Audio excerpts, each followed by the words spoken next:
May 1, 1994. A day that forever changed Formula One. The death of Ayrton Senna, a three-time world champion, wasn't just a tragic accident, it was the catastrophic climax of a cursed weekend. What happened at Imola wasn't just one fatal crash, it was a series of warnings ignored, of lives lost, and a sport brought to its knees. This is the story of Formula One's darkest weekend.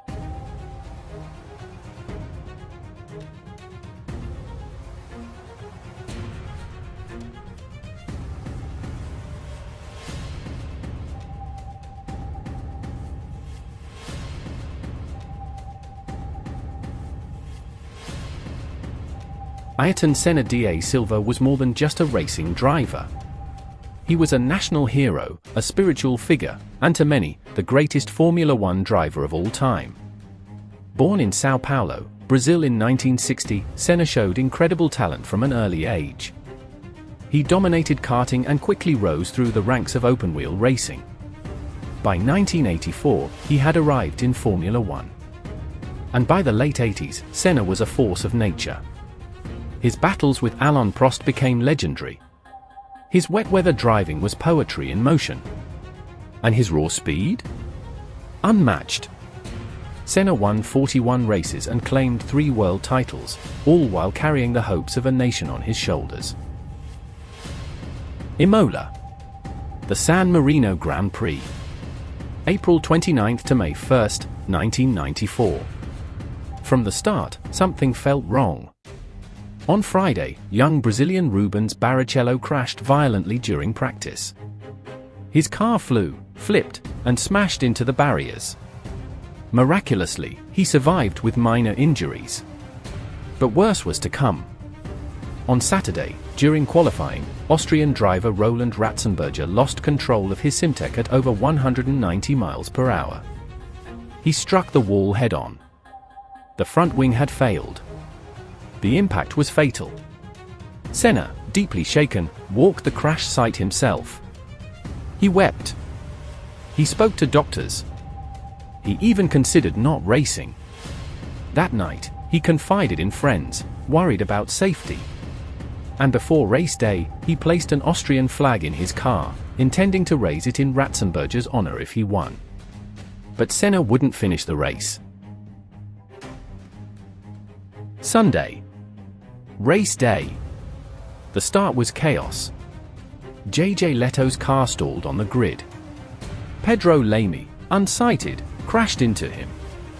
Debris flew into the grandstands, injuring spectators. The safety car was deployed. When the race resumed on lap 6, Ayrton Senna led the pack.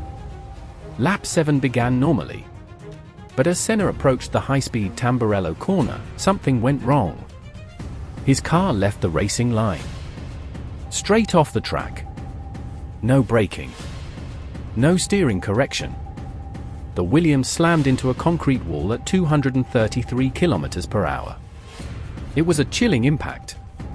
The front right suspension pierced his helmet. Onboard telemetry showed no vital signs. Track medics rushed to the scene. Helicopters arrived. Senna was airlifted to hospital. But the world already sensed the outcome. At 6:40 p.m. local time, Ayrton Senna was declared dead. The world was stunned. Brazil went into mourning. Over 3 million people lined the streets for Senna's funeral. National heroes are rare. Legends, rarer still. Formula One had lost its brightest light. But Senna's death sparked an awakening. The FIA launched a full investigation. Major safety reforms followed. Cockpit design was changed. Crash barriers were improved. Medical response systems were upgraded. The HANS device, high cockpit sides, and crash survivability became priority.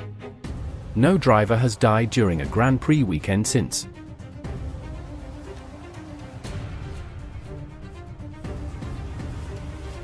Ayrton Senna lives on.